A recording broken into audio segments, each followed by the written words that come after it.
আসসালামু আলাইকুম মোল্লা সাহেব, ইউটিউব বা টিভিতে কি আওয়াজ শোনা যাবে? কেউ কেউ বলছে এটা হারাম।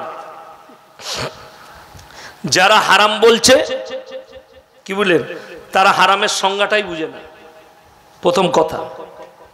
দ্বিতীয় নম্বর বলে দিই যে দেখুন, আপনার হয়তো জানা নেই, কালকে একজন ফোন করেছিল আমাকে আরামবাগ থেকে, হিন্দু ভাই। কি ভাই বললাম? হিন্দু ভাই।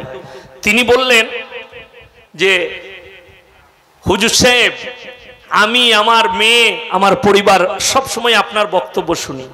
আমি দোয়া দিলাম আল্লাহ তোমাকে ইসলামের জন্য কবুল করুক। সকলে জোরে বলে আল্লাহুম্মা আমিন। আমাদের জলসাগুলো শুধুমাত্র জলসার প্যান্ডেলে সীমিত ছিল, ঠিক কি না? কথা বলেন। দিন কিন্তু অমুসলিম ভাইয়ের কাছে আমাদের বয়ান যেত না।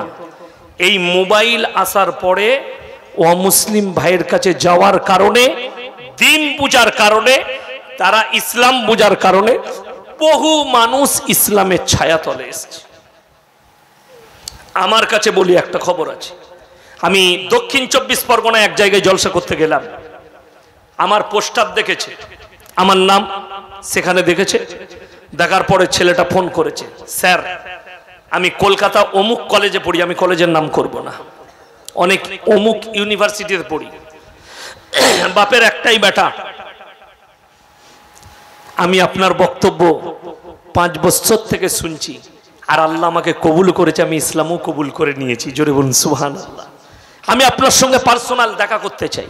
আমি বললাম আসুন, ওখানেই আসুন। বলে ওই কাছাকাছি আমার বাড়ি। আমি বললাম আসুন। সে ছুটি নিয়ে বাড়ি গেছে, আমি গেছি, ফোন করেছে। তাকে আমি যেখানে খানা খাচ্ছিলাম সেখানে ডাকলাম, খানা দস্তরখানে লেগে আছে। আমি বললাম আমার সাথেই খানা খাও। সে বসলো, খানা খেলো। আমি বললাম মাছ খাবে না মাংস খাবে? বললে স্যার আমি খাবো মাংস, অসুবিধা নেই। মাংস নিল, সে তার পছন্দ মতো। গিলাসে পানি ঢালা ছিল, পানিটা সে অর্ধেক খেয়েছে, সেই পানিটাই আমি খেলাম। সে বললে হুজুর আপনি এই পানিটা আমার এঁটোটা খেলেন? আমি বললাম এক মুমিন আর এক মুমিনের ভাই ভাই, যদি কোনো মুসলমান পবিত্র খানা খায় তার এঁটোটাও পবিত্র, নাপাক নয়, ওই জন্য খেলাম। কি বলল জানেন? যে আজকে আমার ইসলাম কবুল করাটা সার্থক হয়ে গেল। কেন জানেন? যদি আপনাদের আখলাক এত ভালো হয়, আপনারা যদি ঘৃণা কেউ কি না করেন, আল্লাহর রসুলের আখলাক কত উঁচু ছিল। জোরে বলুন সুবহানাল্লাহ। তাকে আমি চিনি না, সে কোথা থেকে চিনেছে? মোবাইল থেকে চিনে ইসলাম কবুল করেছে। তাকে আমি চিনি না। এই মোবাইল না আসার কারণে বেঈমান কাফেররা আমাদের কাছে বেশি বাধা দিয়েছে। এখন তো মানুষ বহু বাড়িতে গান বাজনা বন্ধ হয়ে, ফিল্ম দেখা বন্ধ হয়ে মোবাইলে জলসা চলছে। ঠিক বললাম না ভুল বললাম? জলসা চলছে। আর এই চলার কারণে হাজার হাজার মানুষ নিজের জীবনে পরিবর্তন এনেছে, আনছে। কি বুঝলেন? আগে আমাদের বহু দেওবন্দের আলেম হারাম ফতোয়া দিয়েছে, এখন তিনারা নিজেরা ইউটিউবে আসছেন, ফেসবুকে আসছেন। কেন? প্রয়োজন পড়েছে। সমাজের বেঈমান কাফেরের দাওয়াত আপনার থেকে এগিয়ে গেছে, তারা এগিয়ে গেছে, ইহুদি নাসারারা। ওই জন্যে যে ইউটিউব ফেসবুকের বক্তব্য শোনা হারাম বলবে, তার দিন বুঝা হয়নি। তোমার দিন বুঝতে হবে এখনো। আপনি ভালো করে দেখবেন। ওই জন্য এখন দেখবেন মোল্লা সাদ সাহেবের বায়ানগুলো আসছে ইউটিউব আর ফেসবুকে। ঠিক বললাম না ভুল বললাম? যারা দেখেন না তারা দেখে নেবেন। হামাসের প্রধানকে হত্যা করেছে ইসরায়েল। এই ইসরায়েল কি ধ্বংস হবে না? এই নিয়ে আপনি কিছু বলুন। দেখুন, হামাসের একজন প্রধানকে ধ্বংস করে মৃত্যু দিয়েছে এবং আজকে পালাট বার করেছে হামাস।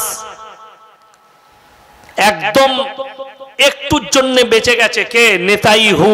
তার বাড়ির কাছে হামলা হেনেছে।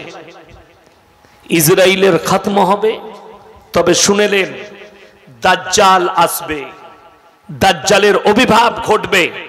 দাজ্জালের জন্য ইসরায়েলে গেট তৈরি হয়ে গেছে, তাকে আমন্ত্রণ জানানোর জন্য।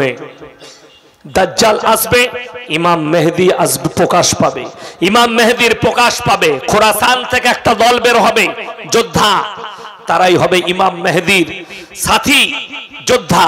আর তারা যুদ্ধ করতে করতে গিয়ে ওইখানেই ঝান্ডাটা গাড়বেন। কিন্তু দাজ্জালকে যিনি হত্যা করবেন তিনি হচ্ছেন হযরতে ঈসা মাসীহ। কিয়ামতের পূর্বে আল্লাহ আসমান থেকে নামাবেন ঈসা মাসীহকে। কোথায়? দমস্কের মসজিদে আসরের নামাজে আল্লাহ নামাবেন। আসরের নামাজে দমস্কের মসজিদে তিনি নামবেন, আল্লাহ নামাবেন। এবং সেই সৈন্য দলটা নিয়ে হযরতে ঈসা মসীহর সঙ্গে একটা মহা যুদ্ধ ঘটবে। কার? কানা দাজ্জালের। এই এখন অনেক মানুষ আশ্চর্য জিনিস দেখাচ্ছে, যেমন বাগেশ্বর ধাম বাবা আপনার কি বলে দিচ্ছে, লোকের কুণ্ডলি বলে দিচ্ছে। তো দেখে মানুষ আশ্চর্য হচ্ছে যে লোকটা কিভাবে কুণ্ডলি বলে দিচ্ছে। আরে ভাই, ই তো শুধু কুণ্ডলি বলছে। যখন বড় দাজ্জাল আসবে আপনার চোখের সামনে বিনা মেঘে বৃষ্টি বর্ষণ করে দিবে, বিনা মেঘে বৃষ্টি বর্ষণ করে দেবে। শুধু তাই নয়, দাজ্জাল যখন আসবে মৃতকে জীবিত করেও দেখিয়ে দেবে। তখন আপনি আপনার ঈমানটা কোথায় ধরে রাখবেন?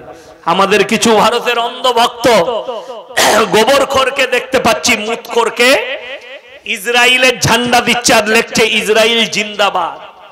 আরে ভারতের মুসলমানদের থেকে বেশি গোশত খায় গরুর ইসরায়েল ইহুদিরা, তোর এটা জানা নাই? ওরা তো বেশি তোর মাকে জবাই করে খাচ্ছে, আর তুমি ওর সাপোর্ট করছো। ভালো, আলহামদুলিল্লাহ, কোনো অসুবিধা নাই। গোবর মাথায় থাকলে আর পিশাব যদি পেটে থাকে তা তার বুদ্ধি ওই রকমই হবে। যাই হোক, তুমি যত জিন্দাবাদ বলবে বলো, কিন্তু ইসরায়েল ধ্বংস হবে, ইহুদি ধ্বংস হবে। জোরে বলুন ইনশাআল্লাহ। আল্লাহ তাআলা আমাদের সকলকে কবুল করুক, আজকের রাত্রিকে কবুল করুক, আজকের জলসাকে কবুল করুক, আজকের প্রোগ্রামকে আল্লাহ কবুল করে লেখ। আমিন। ওয়া আখিরু দাওয়ানা আনিল হামদুলিল্লাহি রাব্বিল আলামিন।